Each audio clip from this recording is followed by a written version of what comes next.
नमस्कार। न्यूज के इकलौते फैमिली शो न्यूज की पाठशाला में आप सभी का बहुत स्वागत है। मैं हूं सुशांत सिन्हा। ये वो पाठशाला जहां सबकी क्लास लगती है। और सबसे पहले रोज की तरह आपको बता दूं कि आज कौन कौन सा चैप्टर खोलने वाला हूं। सबसे पहले वो चैप्टर होगा जिसकी देश भर में चर्चा है। तबीयत खराब हुई या पीएम मोदी का कोई एंगल है। 4 घंटे में ऐसा हुआ क्या कि उपराष्ट्रपति धनखड़ ने इस्तीफा दे दिया। आज इसकी इनसाइड स्टोरी आपके लिए लेकर आया हूं। अमित शाह, नड्डा और राजनाथ सिंह के बीच लंबी मीटिंग में क्या हुआ था। जगदीप धनखड़ के खिलाफ प्रस्ताव लाने का सच क्या है, आज आपको बताऊंगा। कल तक जगदीप धनखड़ को हटाने के लिए बवाल काटते विपक्ष के यू टर्न की वजह क्या है। और नीतीश कुमार, शशि थरूर, हरिवंश या राजनाथ सिंह अगले उपराष्ट्रपति के लिए किसका नाम फाइनल हुआ है, आज इस पर भी बात करूंगा। इसके अलावा नोटबंदी के बाद वोटबंदी का बवाल काटते इंडी गठबंधन ने आज बिहार में क्या गजब कर दिया। बिहार वोटर लिस्ट में चुनाव आयोग का तूफानी एक्शन, मरे हुए लोगों से वोट डलवाकर चुनाव जीतेगा क्या विपक्ष। इसके अलावा चैप्टर होगा कि 31 महीने बाद बृजभूषण शरण सिंह से मिले सीएम योगी। यूपी की पॉलिटिक्स में क्या भूचाल आने वाला है। पहले दोनों डिप्टी सीएम दिल्ली आए, फिर योगी मिले अमित शाह से। यूपी को लेकर चल क्या रहा है, आज आपको बताऊंगा। और एक बड़ी इंटरेस्टिंग स्टोरी भी लाया हूं कि ना चोटी कटवा ना भेड़िए, यूपी में हवा में उड़ता वो कौन सा खौफ है जो लोगों को सोने नहीं दे रहा। लोगों की नींद उड़ गई है, पुलिस एक्शन में है। यूपी में रहस्यमयी ड्रोन्स के पीछे का पूरा सच क्या है, आज आपको दिखाऊंगा। लेकिन पहले दिन भर की बड़ी खबरों का रिवीजन देख लीजिए, फिर खोलते हैं पहला चैप्टर।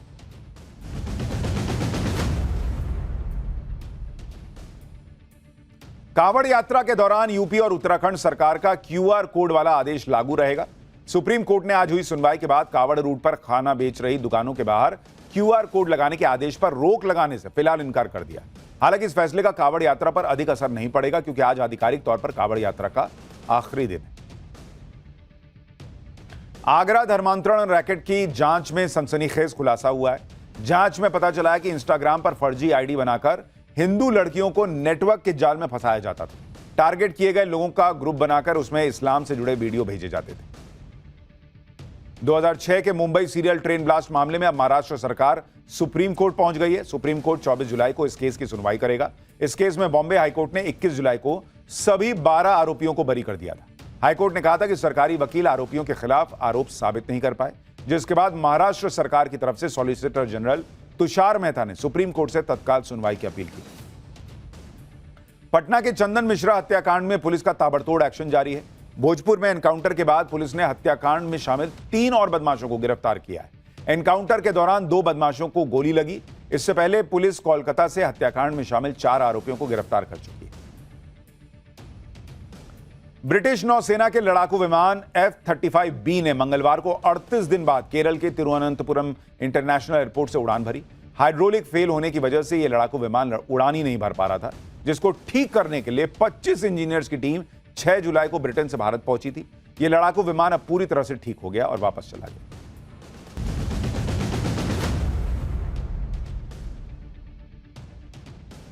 तो यह हो गया दिन भर का रिवीजन। अब पाठशाला की पहली क्लास, तबीयत खराब या पीएम मोदी का कोई एंगल। 4 घंटे में ऐसा क्या हुआ कि उपराष्ट्रपति धनखड़ ने इस्तीफा दे दिया। इसकी इनसाइड स्टोरी क्या है। अमित शाह, नड्डा और राजनाथ सिंह के बीच लंबी मीटिंग में क्या हुआ था। धनखड़ के खिलाफ प्रस्ताव लाने वाले थे क्या, सच क्या है, आज आपको बताऊंगा। कल तक जगदीप धनखड़ को हटाने के लिए बवाल काटते विपक्ष ने यू टर्न क्यों मार दिया। और नीतीश कुमार, शशि थरूर, हरिवंश या राजनाथ सिंह अगले उपराष्ट्रपति के लिए किसका नाम फाइनल हुआ है, सबसे पहले इसका चैप्टर खोलने जा रहा हूं। भाई, कल तक पूरे देश की नजर संसद में ऑपरेशन सिंदूर पर होने वाली बहस कैसी होगी, क्या होगी, कब होगी, उससे जुड़ी हुई पॉलिटिक्स पर टिकी थी। लेकिन अचानक पूरा खेल ही पलट गया, क्योंकि कल रात को उपराष्ट्रपति जगदीप धनखड़ ने ऐसा धमाका किया कि सब हैरान रह गए। किसी को इस बात की भनक भी नहीं थी कि वो इस्तीफा दे देंगे। उनके अचानक आए इस्तीफे की वजह से ऐसा बवाल मचा कि पूरा फोकस जगदीप धनखड़ पर चला गया। जगदीप धनखड़ को लेकर पूरा देश 2 सवालों का जवाब जानना चाहता है। पहला सवाल तो यह है कि जगदीप धनखड़ ने अचानक उपराष्ट्रपति का पद क्यों छोड़ दिया। उसके पीछे की असल स्टोरी क्या, असल वजह क्या है। क्योंकि उनके इस्तीफे ने ऐसा सस्पेंस क्रिएट किया है कि फिल्मी कहानी भी उसके आगे फेल हो जाए। कोई भी यह मानने को तैयार नहीं कि उन्होंने सेहत की वजह से पद छोड़ा है, जो कि इस्तीफे में लिखा है। सबको यही लग रहा है कि जरूर इसके पीछे कोई और कहानी है, और इसी कहानी को जानने की ललक लोगों में बढ़ गई है। वो इस कहानी को जबरदस्त सियासी मिर्च मसाला तलाश रहे हैं। इसलिए जैसे ही कोई जगदीप धनखड़ के इस्तीफे को किसी नाराजगी, झगड़े वगैरह से जोड़ रहा है तो थ्योरी तुरंत वायरल हो जा रही है। जगदीप धनखड़ को लेकर दूसरा सवाल यह है कि उनके बाद देश का नया उपराष्ट्रपति, नया वाइस प्रेसिडेंट कौन होगा। इसे लेकर भी कई नाम सोशल मीडिया में चल रहे हैं।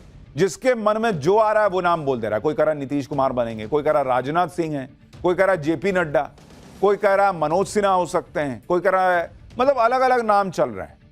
पाठशाला में आज हम आपको इन दोनों सवालों के जवाब देंगे। जगदीप धनखड़ के इस्तीफे की इनसाइड स्टोरी क्या है, जगदीप धनखड़ के बाद किसके उपराष्ट्रपति बनने की सबसे ज्यादा चांसेस हैं, वो भी आपको फैक्ट्स के साथ बताऊंगा। जो विपक्ष कल तक जगदीप धनखड़ को कुर्सी पर देखना नहीं चाहता था, उन्हें हटाने में लगा हुआ था, वो विपक्ष आज जगदीप धनखड़ के इस्तीफे पर कैसे आंसू बहा रहा है, कैसे संजय राउत से लेकर राकेश टिकैत तक सब कूद गए हैं भाई जगदीप धनखड़ के पक्ष में। विपक्ष ने कैसे पलटी मारी है आज वो भी आपको दिखाऊंगा। लेकिन पहले आज जो बवाल मचा, जरा उसकी एक झलक देख लीजिए।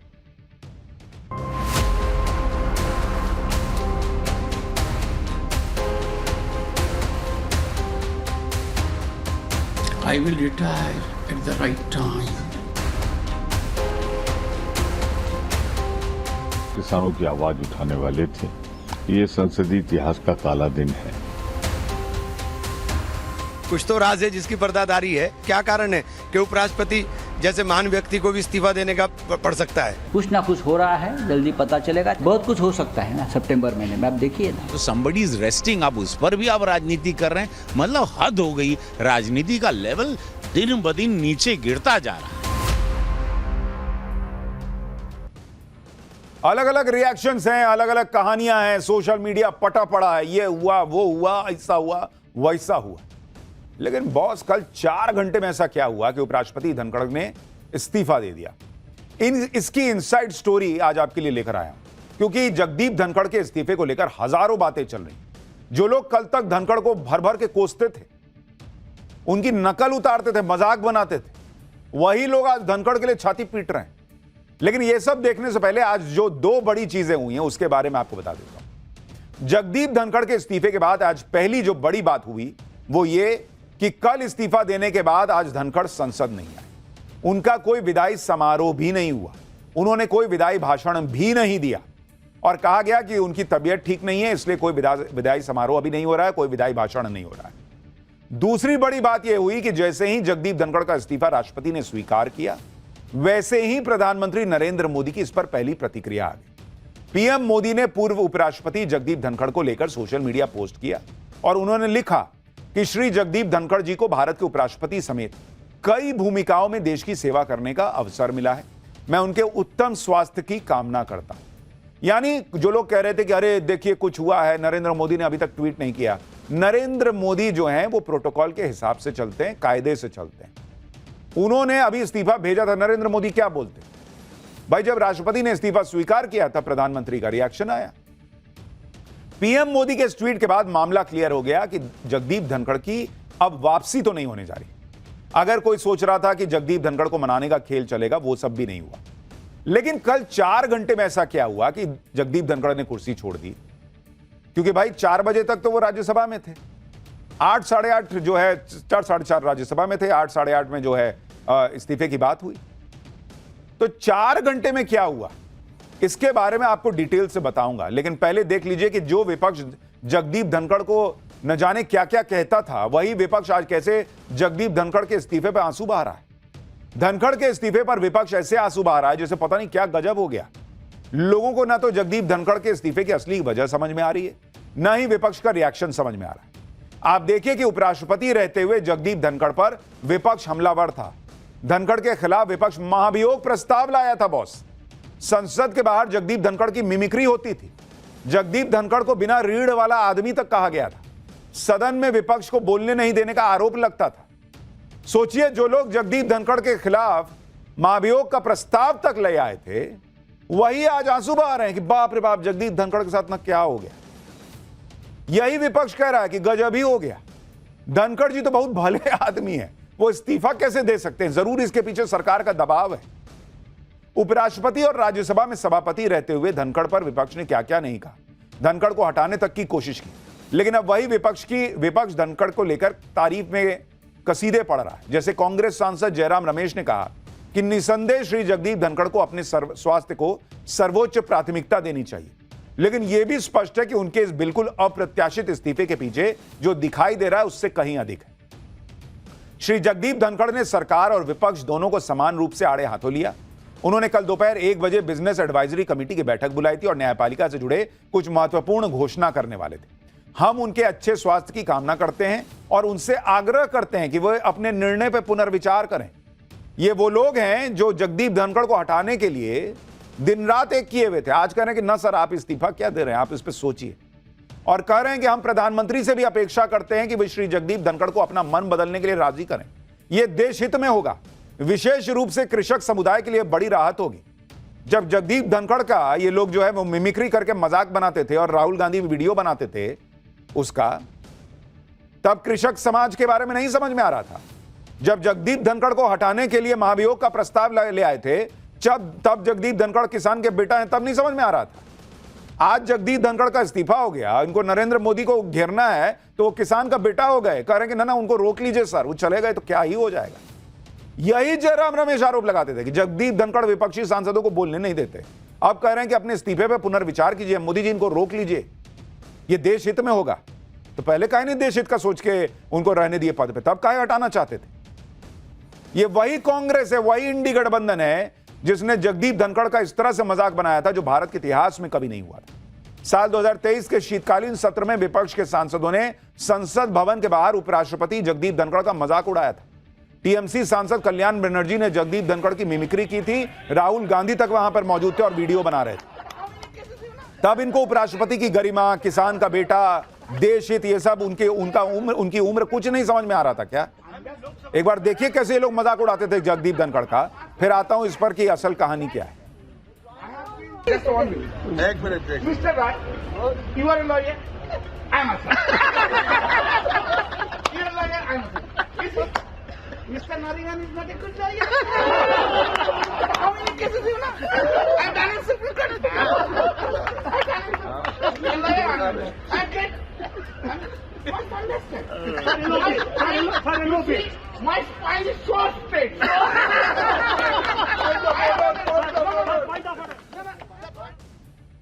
लेकिन आज ये देखिए कि जगदीप धनखड़ के इस्तीफे पर कांग्रेस नेता कैसे आंसू बहा रहे। कांग्रेस कह रही है कि जगदीप धनखड़ बहुत ज्ञानी आदमी है, उन्होंने हमेशा किसानों की बात की। जगदीप धनखड़ का इस्तीफा भारत के इतिहास का काला दिन है। सुनिए कांग्रेस के नेताओं को, फिर आपको बताता हूं कि संजय राउत से लेकर और वो किसान नेता राकेश टिकैत तक कूद पड़े हैं भाई जगदीप धनखड़ के लिए। क्या बोल रहे हैं वो दिखाऊंगा, पहले कांग्रेस के नेताओं को सुनिए। चौंकाने वाला है। मैं उनसे आग्रह करूंगा वो पुनर्विचार करें। वो संसदीय ज्ञान के धनी थे और कृषक आंदोलन और किसानों की आवाज उठाने वाले थे। ये संसदीय इतिहास का काला दिन है जब एक उपराष्ट्रपति जी अपना कार्यकाल पूरा नहीं कर पा रहे हैं। धनखड़ जी निश्चित तौर से एक अच्छे किसान वर्ग से आते हैं, वो जाट समाज से आते हैं और उन्होंने देश की सेवा की है और देश की लगातार सेवा में वो आगे बढ़ते रहे हैं। उनको सारी चीज़ें दिखती होंगी कि किसान परेशान है, अपमान हो रहा है, तो एक स्वास्थ्य के साथ साथ मुझे लगता है कहीं ना कहीं किसानों की भी बात उनके मन में रही होगी। कहीं उनको अंदर से एक महसूस हुआ होगा कि कहीं ना कहीं हमारा जिस समाज से हम आते हैं वो समाज आहत हो रहा है और उसे सताया जा रहा है, तो उन्होंने ये निर्णय लिया है। आज इनको जगदीप धनखड़, उनका समाज, किसान सब याद आ गया। जगदीप धनखड़ को जब बेइज्जत करते थे खुद ये लोग, तब समझ में नहीं आता था। और जगदीप धनखड़ भी कांग्रेस की खूब क्लास लगाते थे, कांग्रेस भी धनखड़ को खूब कोसती थी। लेकिन आज मोदी विरोध के चक्कर में कांग्रेस और इंडी गठबंधन ने ऐसी पलटी मारी कि इनके नेताओं को धनखड़ अच्छे लगने लगे। इंडी गठबंधन के नेता कह रहे हैं कि मोदी सरकार के दबाव में धनखड़ ने इस्तीफा दिया। धनखड़ साहब मैदान छोड़ने वालों से नहीं है, वालों में से नहीं है। संजय राउत को सुनिए जरा। जो कारण दिया है उनकी हेल्थ का मैं मानने को तैयार नहीं। वो बहुत ही स्वस्थ आदमी है, खुश मिजाज आदमी है, वैसे मैदान छोड़ने वाले आदमी तो नहीं है। हमारे उनसे मतभेद हो सकते हैं, लेकिन मैं उनको जो देखता हूँ वो सहजता से मैदान छोड़ने वाली व्यक्ति नहीं है, वो लड़ने वाले आदमी। आप यह भी देखिए कि उपराष्ट्रपति पद से जगदीप धनखड़ के इस्तीफे से राकेश टिकैत जैसे लोग भी दुखी हैं। राकेश टिकैत कह रहे हैं कि जगदीप धनखड़ ने इस्तीफा दिया नहीं है, उनसे इस्तीफा लिया गया है। राकेश टिकैत कह रहे हैं कि लोगों ने फोन करके उन्हें यह जानकारी दी है। सुनिए राकेश टिकैत को, फिर इस्तीफा दिया गया लिया गया उसकी इनसाइड स्टोरी भी बताता हूं। हमारे पास में फोन आए, उन्होंने कहा इस्तीफा दुआया उसे कह के नहीं तो जाट तो भाई मरता हुआ खाट पर भी जमीन नाम नहीं करता हो किसी के। जमीन नाम भी बालकों के मरने के बाद हो, जिंदगी किसने करी हो तो बता दो। इस्तीफा दे नहीं सकता था, यानी इस्तीफा लिया। ये तो उपराष्ट्रपति का पद है, कौन छोटा लग रहा, कोई ना कोई प्रेशर डाल रहा होगा जब लिया। ये लोग किस तरह से रंग बदलते हैं वो आपने कल से आज तक में देख लिया। लेकिन जहां तक बात जगदीप धनखड़ के इस्तीफे की असली वजह की है तो आपको एक एक बात डिटेल में बताता हूं कि आखिर अचानक ऐसा क्या हुआ कि धनखड़ ने कुर्सी छोड़ी। धनखड़ ने इस्तीफे में अपनी सेहत का हवाला दिया कि उनकी सेहत ठीक नहीं रहती, लेकिन विपक्ष ने अपनी राजनीति में इसमें पीएम मोदी को घसीट लिया और अपनी कहानियां इसी पर बता रहे हैं। पहले आप विपक्ष को सुन लीजिए, फिर आपको इस्तीफे की असली वजह बताऊं।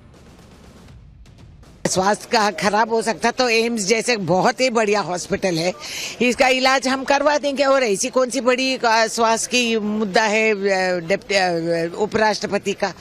वो लंबे जंबे जाट है, हट्टे कट्टे सब ठीक ठाक है, मगर ये सरकारी बीमारी है, ये अजीब वायरस भाजपा में घूमती रहती है, तो अब आके इनको भी ऐसी लग गई है। कुछ तो राज है जिसकी पर्दादारी है, वरना ये बात समझ में नहीं आती कि कल सारा दिन काम करा, पूरा शेड्यूल लगा हुआ है, आप अचानक इतना ज्यादा आहत हुए कि आपको इस्तीफा तक देना पड़ा। तो ये बात तो जानने का अधिकार देश को है कि क्या बात हुई, क्या कारण है कि उपराष्ट्रपति जैसे महान व्यक्ति को भी इस्तीफा देने का पड़ सकता है। विपक्ष अब कुछ भी कहे, लेकिन अगर जगदीप धनखड़ की सेहत के बारे में बात करें तो यह बात भी सही है कि पिछले कुछ वक्त में धनखड़ साहब की तबीयत खराब थी, बिगड़ी हुई थी। जैसे 17 जुलाई को तत्कालीन उपराष्ट्रपति जगदीप धनखड़ जब दिल्ली की यमुना वाटिका और बांसेरा पार्क पहुंचे थे, वहां अचानक उनकी तबीयत बिगड़ गई। दावा तो यहां तक है कि वो अचानक बेहोश हो गए। इससे पहले 25 जून को नैनीताल में कार्यक्रम से पहले भी धनखड़ की तबीयत अचानक बिगड़ गई थी, वो बेहोश हो गए थे। इसी साल मार्च में उन्हें दिल की बीमारी के चलते दिल्ली एम्स में भर्ती कराया गया था। वो 3 दिन तक अस्पताल में रहे थे, उन्हें कुछ दिन आराम करने की सलाह दी गई थी। यानी ऐसा नहीं है कि जगदीप धनखड़ की तबीयत में कुछ था ही नहीं, कोई हेल्थ इशू था ही नहीं। हेल्थ इशू थे, ये दिख रहा है, लेकिन अचानक इस्तीफा देना क्या सिर्फ हेल्थ इशू से जुड़ा है? हेल्थ इशू एकमात्र फैक्टर था, यह बात आसानी से गले नहीं उतर रही, क्योंकि 12 दिन पहले ही यानी 10 जुलाई को जगदीप धनखड़ ने खुद एक कार्यक्रम में कहा था कि वो अगस्त 2027 तक रिटायर नहीं होने वाले। सुनिए उनका बयान, 10-12 दिन पहले उन्होंने क्या कहा। I will retire at the right time. August 2027. Subject to divine intervention. यानी जगदीप धनखड़ 12 दिन पहले खुद कह रहे थे कि मैं 2027 के पहले रिटायर नहीं होने वाला जब तक कि कोई देवीय इंटरवेंशन ना हो जाए। तो भाई उनको 12 दिन पहले पता नहीं था कि इतनी तबीयत खराब हो जाएगी कि मैं 2027 तक वाइस प्रेसिडेंट के पद पे कंटिन्यू नहीं कर पाऊंगा। इसलिए लोग कह रहे हैं कि इशू की जो इस्तीफे की वजह है वो सिर्फ हेल्थ इशू नहीं हो सकता। सवाल यह भी है कि अगर स्वास्थ्य कारण ही इस्तीफे की वजह है तो वो संसद सत्र के पहले दिन सदन को संचालित क्यों करते? सत्र से पहले भी इस्तीफा दे सकते थे, सत्र के पहले दिन अचानक इस्तीफा क्यों? दूसरी बात, कल शाम तक जगदीप धनखड़ के इस्तीफे की कोई चर्चा नहीं थी, कोई हवा नहीं थी। वो तो आज सुबह 10 बजे के लिए बिजनेस एडवाइजरी कमेटी का बैठक प्लान कर चुके थे। तीसरी बात, उनका 23 जुलाई का जयपुर जाने का दौरा तय था, यानी कल तक वो फ्यूचर प्लानिंग में लगे थे और रात को अचानक उनके इस्तीफे की खबर आ गई। चौथी बात, ऐसी कौन सी बीमारी है जिसके लिए छुट्टी नहीं मिलती, और ऐसी कौन सी बीमारी है जो 2027 तक ठीक नहीं होती? भाई लोग कह रहे हैं अगर कोई बीमारी भी थी तो छुट्टी लेके इलाज करा लेते। भाई 2027 तक कार्यकाल था। यही वजह है कि विपक्ष उनके इस्तीफे पर सवाल उठा रहा। अखिलेश यादव कह रहे हैं कि दाल में जरूर कुछ काला है। एक बार अखिलेश यादव को भी सुन। और अगर उन्होंने स्वास्थ्य को लेकर के रिजाइन किया है तो उनके पूरा सम्मान, और अगर फेयरवेल की दावत और जो फेयरवेल का एक ट्रेडिशन होता है, कम से कम सरकार को वो उनके लिए करना चाहिए। बीजेपी के लोग हालचाल नहीं पूछने जा रहे हैं, फेयरवेल नहीं हो रहा है, तो कहीं ना कहीं दाल में कुछ काला है। अगर जगदीप धनखड़ के इस्तीफे की वजह स्वास्थ्य नहीं है तो फिर सवाल है कि जगदीप धनखड़ ने इस्तीफा दिया क्यों? इसे लेकर सोशल मीडिया पर इंडी गठबंधन वाले 2 वीडियो वायरल कर रहे हैं। ये दोनों वीडियो कल की राज्यसभा की कार्रवाई के हैं। यानी इंडी गठबंधन ये माहौल बना रहा है कि कल में कुछ ऐसा कांड हो गया कि जगदीप धनखड़ ने अचानक से इस्तीफा दे दिया। पहले आप ये दोनों वीडियो देखिए, फिर बताऊंगा कि कैसे इन वीडियो को जगदीप धनखड़ के इस्तीफे से जोड़ा जा रहा है। The government is ready for comprehensive discussion. I will meet with the leaders, settle for a discussion, and I will ensure full-fledged discussion for as much time as you want. Nothing will go on record. Whatever I'll say, that will go on record. अब आपको यह बताता हूं कि कैसे इन दोनों video को दिखाकर विपक्ष मोदी सरकार के खिलाफ माहौल बना रहा है। दरअसल इसमें एक वीडियो में राज्यसभा के अंदर बीजेपी अध्यक्ष जेपी नड्डा विपक्ष से यह कह रहे हैं कि nothing will go on record. अब यह वीडियो दिखाकर यह माहौल बनाया जा रहा है कि जो बातें कहने का अधिकार सिर्फ सभापति को है, वो बातें बीजेपी के अध्यक्ष ने कह दी, जेपी नड्डा ने बतौर सांसद कह दी। उन्होंने सीधे सीधे चेयर का अपमान कर दिया और इसलिए जगदीप धनखड़ आहत हो गए। हालांकि जेपी नड्डा ने बाद में सफाई भी दी थी कि उन्होंने जो कुछ बोला था वो चेयर के लिए नहीं, बल्कि टोका टोकी करने वाले विपक्षी सांसदों के लिए था। दूसरे वीडियो में जगदीप धनखड़ सभापति के तौर पर विपक्ष को आश्वासन दे रहे हैं कि वो ऑपरेशन सिंदूर के विपक्ष को चर्चा का पूरा मौका देंगे। उन्होंने सदन में विपक्ष के नेता मल्लिकार्जुन खड़गे को बोलने का पूरा मौका भी दिया। इसलिए यह कहा जाने लगा कि विपक्ष की साइड ले रहे थे और ऑपरेशन सिंदूर पर मल्लिकार्जुन खड़गे को बोलने का मौका दिया, इसलिए सरकार नाराज हो गई जगदीप धनखड़ से और उनका इस्तीफा हो गया। लेकिन ये दोनों ही बातें गलत है, क्योंकि जेपी नड्डा वाला वीडियो तो काट छाट कर चलाया जा रहा है, जबकि उसमें पहले चेयर से बैकग्राउंड में कहा जाता है कि nothing will go on record, जिसे नड्डा रिपीट करते हैं। अब पूरा वीडियो देखिए एक बार। Only what leader of the house will go on record. Only what leader of the house will go on record. Only what leader of the house will go on record. यानी JP Nadda ने जो बात कही उसके ठीक पहले जगदीप धनखड़ ने कहा था कि भाई लीडर ऑफ द हाउस जो कह रहे हैं सिर्फ वही बात ऑन रिकॉर्ड जाएगी, और वही बात उन्होंने जोर से बोलकर जो है वो विपक्ष को बताई कि देखिए वो भी वही कह रहे हैं। तो काट छाट के वीडियो चलाया जा रहा और कहा जा रहा इसी से वो आहत हो गए, इन्होंने इस्तीफा दे दिया। दूसरी बात, जहां तक खड़गे को बोलने की बात है, बोलने देने की बात है, तो राज्यसभा में टाइम टू टाइम नेता विपक्ष को बोलने का मौका मिलता ही रहा है। जहां तक ऑपरेशन सिंदूर की बात है तो सरकार खुद चर्चा के लिए तैयार है। तो कोई ऑपरेशन सिंदूर पर बोलता है तो इससे सरकार को क्या परेशानी होगी? सरकार खुद कह रही है कि हम 25 घंटे की चर्चा करा लेंगे, तो मल्लिकार्जुन खड़गे थोड़ा बोल ही लिए, तो इसमें ऐसा क्या कांड हो गया भाई? तो दोनों कहानियां तो जो सोशल मीडिया पर तर रही हैं वो दोनों ही सच नहीं। विपक्ष बार बार यही कह रहा है कि सरकार और जगदीप धनखड़ के बीच किसी मुद्दे पर ऐसी अनबन हुई है कि गुस्से में उन्होंने इस्तीफा दे दिया। अब ऐसी कौन सी बात है जिससे नाराज होकर जगदीप धनखड़ इस्तीफा दे देंगे? इसे लेकर भी 2 तरह की थ्योरीज चल रही। पहली थ्योरी यह है कि उन्होंने बिजनेस एडवाइजरी की मीटिंग बुलाई थी, उसमें सरकार के लोग नहीं पहुंचे, इससे नाराज होकर उन्होंने इस्तीफा दे दिया। एक थ्योरी यह बताई जा रही है। दूसरी थ्योरी जस्टिस वर्मा को लेकर है कि उन्होंने सरकार को बिना बताए जस्टिस वर्मा को हटाने से जुड़े विपक्ष के महाभियोग के नोटिस को स्वीकार कर लिया, इस वजह से इस्तीफे की नौबत आ गई। अब पहली थ्योरी के बारे में पहले बात करता हूं।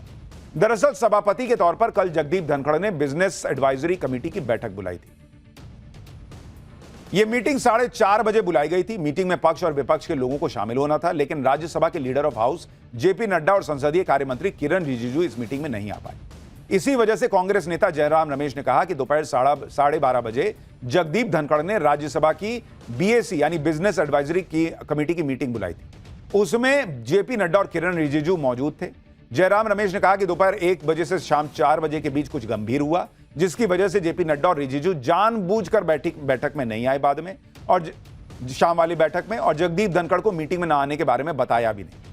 यानी कांग्रेस ने पूरा नैरेटिव बना दिया कि जगदीप धनखड़ का अपमान हुआ और इस वजह से वो आहत हो गए। दूसरी तरफ जेपी नड्डा ने इस बैठक में शामिल न होने के पीछे यह वजह दी कि दोनों मंत्री बिजी थे और उन्होंने सभापति जगदीप धनखड़ को बाकायदा इसकी जानकारी दे रखी थी।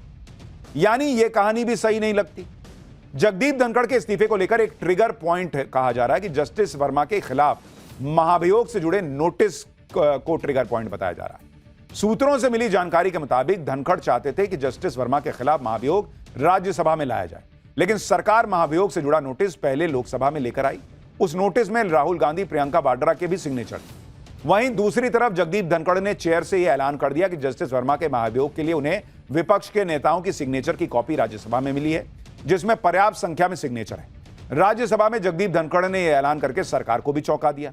अब जगदीप धनखड़ के ऐलान से सरकार के लिए असहज होने वाली स्थिति हो गई, क्योंकि यह पूरा मामला विपक्ष की तरफ से शुरू किए सिग्नेचर अभियान की तरफ चला गया।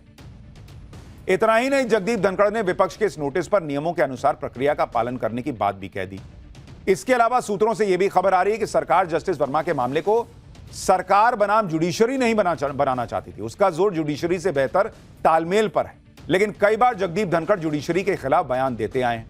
ऐसे में अगर जगदीप धनखड़ की अध्यक्षता में राज्यसभा में जस्टिस वर्मा के खिलाफ महाभियोग चलाया जाता तो शायद जुडिशरी में सही मैसेज भी नहीं जाता। यानी ये जो महाभियोग का प्रस्ताव राज्यसभा में आया, उसको एक ट्रिगर पॉइंट के तौर पर भी बताया जा रहा है। इस पूरे घटनाक्रम का निचोड़ यह निकलता है कि सरकार चाहती थी कि राज्यसभा लोकसभा में बेहतर तालमेल हो, जिससे संसद का कामकाज बेहतर। अगर राज्यसभा में कुछ और होगा, लोकसभा में कुछ और होगा और तालमेल नहीं बन पाएगा तो फिर संसद के कामकाज पर भी असर पड़ेगा। जगदीप धनखड़ धाकड़ नेता रहे, लेकिन इसमें कई बार वो सरकार को भी असहज स्थिति में डाल देते हैं, जैसा कि कल इस महाभियोग प्रस्ताव को लेकर कहा जा रहा है कि सरकार असहज स्थिति में आ गई। इतना ही नहीं, एक बार अपने ही सरकार के कृषि मंत्री को मंच पर ही वो सुनाने लग गए थे। एक पुराना वीडियो भी देख के फिर आगे की बात बताता हूं।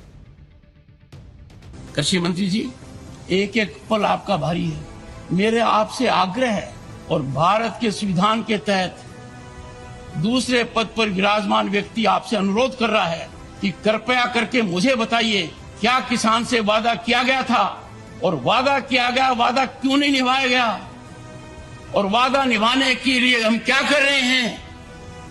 गत वर्ष भी आंदोलन था, इस वर्ष भी आंदोलन है, काल चक्कर घूम रहा है, हम कुछ कर नहीं रहे हैं।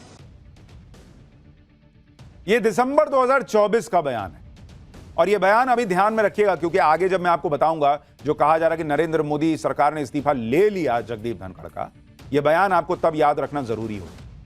लेकिन आप देखिए कि ये वो सरकार है जो भाई रिकॉर्ड एमएसपी पे खरीद हो रही है। इसके आंकड़े हम आपको पाठशाला में बता चुके। रिकॉर्ड जो है वो किसान सम्मान निधि का ट्रांसफर अकाउंट में हो रहा है। एमएसपी ऑलमोस्ट बढ़ते बढ़ते डबल के करीब पहुंच गई है पिछले कुछ सालों में। तो सरकार किसान के लिए जो करना है वो लगभग कर रही है। एमएसपी पे कानून की बात कर रहे थे जगदीप धनखड़ की, वो क्यों नहीं बना देते, जो कि कई एक्सपर्ट कहते हैं कि भाई फाइनेंशियली फिजिबल नहीं है कि आप कानून बना के एमएसपी की गारंटी दे दें। लेकिन मंच पे खड़े होकर आप अपने कृषि मंत्री को सुना रहे हैं, जबकि आप उसी सरकार का हिस्सा हैं। राष्ट्रपति की सरकार कही जाती है भाई, उपराष्ट्रपति उसी सरकार का हिस्सा तो है।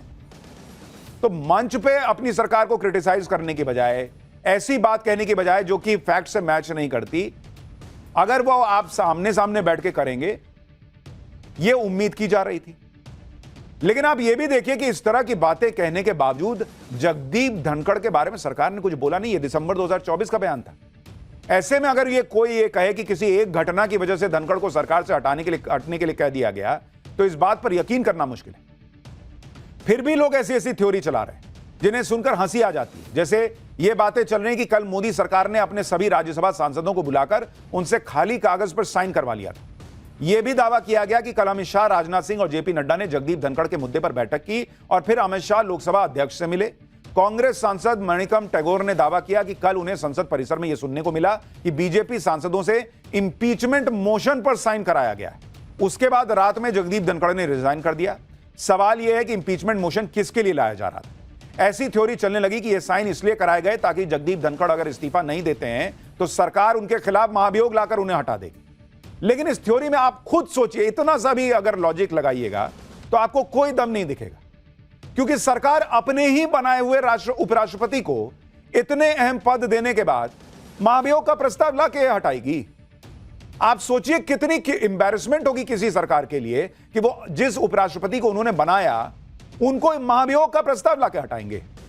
नरेंद्र मोदी सरकार अपने पैर पे कुल्हाड़ी मार लेगी, ऐसा हो सकता है।